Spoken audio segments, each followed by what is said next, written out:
ಕೋಟೆಕಾರ್ನ bank ರಾಬರಿಯಾಗಿ 24 ಗಂಟೆ ಕಳೀತಿದೆ. ಈಗ ಸಾಕಷ್ಟು ಮಂದಿ ಮಹಿಳಾ ಗ್ರಾಹಕರು ಆ ಬ್ಯಾಂಕ್ ಹತ್ರ ಬಂದಿದ್ದಾರೆ. ನಮ್ಮ ಜೊತೆ ಮಹಿಳೆಯರೇ ಇದ್ದಾರೆ. ನಾನು ಅವ್ರ ಜೊತೆ ಮಾತಾಡುವಂತ ಪ್ರಯತ್ನವನ್ನು ಮಾಡ್ತೀನಿ. ಮೇಡಮ್, ಇವಾಗ ಬ್ಯಾಂಕ್ ರಾಬರಿ ಆಗಿದೆ, ನಿಮ್ಮ ಚಿನ್ನ ಎಷ್ಟು ಪ್ರಮಾಣದಲ್ಲಿ?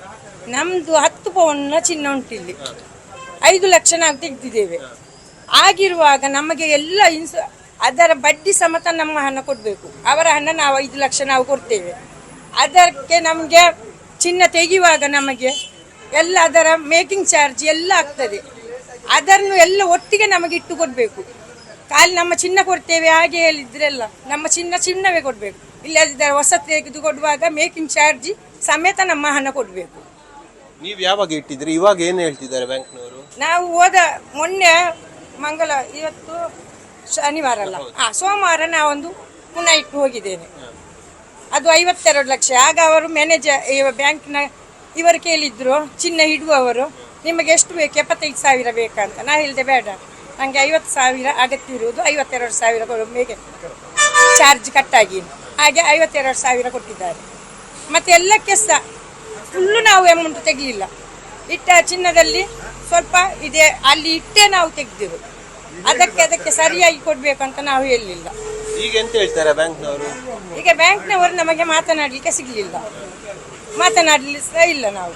ಆದ ಕಾರಣ ಅವರು ಸಿಗ್ಬೇಕು. ಅವರು ಹೇಳ್ತಾರೆ, ಪೊಲೀಸ್ ಹೇಳಿದ್ರು, ಲೇಡಿ ಪೊಲೀಸ್ ಹೇಳಿದ್ರು, ನಿಮಗೆ ಸೋಮವಾರ ಬ್ಯಾಂಕ್ ಶಾಖೆಯಲ್ಲಿ ಹೋಗಿ ಕೋಟೆಗಾರಲ್ಲಿ ನೀವು ಮಾತನಾಡಿ, ಈಗ ಏನು ಮಾತನಾಡಲಿಕ್ಕೆ ಆಗುದಿಲ್ಲ ಅಂತ.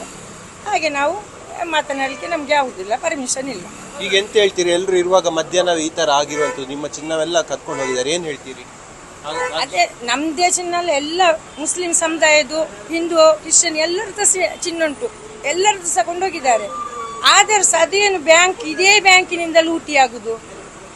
ಇದರ ಎದುರುಗಡೆ ಆ ಬ್ಯಾಂಕ್ ಉಂಟು, ಅದನ್ನಾಗುದಿಲ್ಲ. ಅದೇನು ಇದನ್ನೇ ಗೊತ್ತಿದ್ದ ಹಾಗೆ ಬಂದು ಮಾಡಿ ಹೋಗುದು. 3 ವರ್ಷಕ್ಕಿಂತ ಮುಂಚೆ ಕೂಡ ಬಂದು ಹೀಗೆ ಮಾಡಿ ಹೋದದ್ದು. ತಗೊಂಡು ಹೋಗುವಾಗ ಮುಸಲ್ಮಾನರು ಹಿಡಿದು ಅವರನ್ನು ಓಡಿಸಿ, ಕಲ್ಲು ಹಾಕಿ ಓಡಿಸಿ, ಅದು ಚಿನ್ನ ಉಳಿದಿದೆ, ಎಲ್ಲರದ್ದು ಸಹ ಸಿಕ್ಕಿದೆ.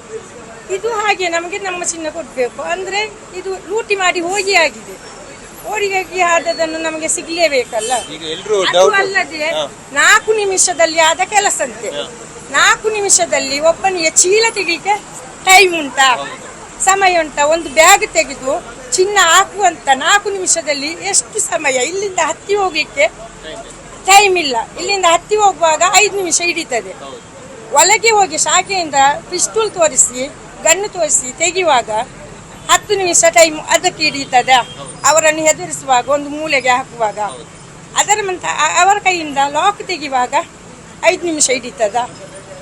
ಓಪನ್ ಮಾಡ್ಲಿಕ್ಕೆ 5 ನಿಮಿಷ. ಲಾಕರ್ ಅಂದ್ರೆ ಸಣ್ಣದಲ್ಲ, ದೊಡ್ಡ ಗಟ್ಟಿ ಇರುವಂತ ಲಾಕರ್, ಅದು ತೆಗೆಯುವಾಗ 5 ನಿಮಿಷ ಹಿಡಿತದೆ.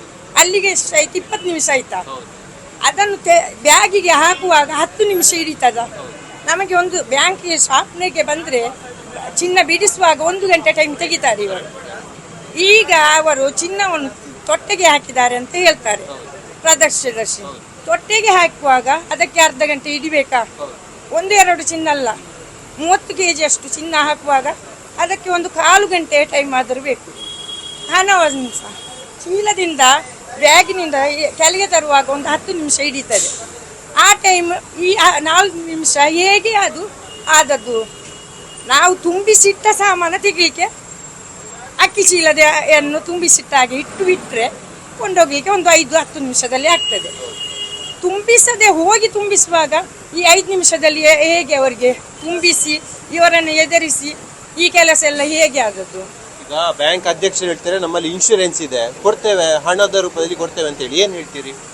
ಅದು ಇನ್ಶೂರೆನ್ಸ್ ಉಂಟು ಅಂತ ಎಲ್ಲ, ಇನ್ಶೂರೆನ್ಸ್ ಇದ್ದ ಕಾರಣವೇ ನಾವು ಚಿನ್ನ ಇಡುವುದು ಧೈರ್ಯದಲ್ಲಿ. ಇಲ್ಲ ಇದ್ದರೆ ನಮಗೆ ಧೈರ್ಯ ಇಲ್ಲ.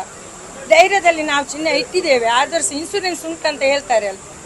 ಅವ್ರು ಗೊತ್ತಿದ್ದೇವಾ ಇದು ಇನ್ಶೂರೆನ್ಸ್ ಉಂಟು ಅಂತ ಹೇಳಿ ಎಲ್ಲರಿಗೆ ಬಾಯಿ ಮುಚ್ಚಿಸುದು, ಇದು ಮಾಡುದು ಗೊತ್ತಿದ್ದ? ಅದು ಮೊದಲು ಇನ್ಕ್ವೈರಿ ಆಗಬೇಕು.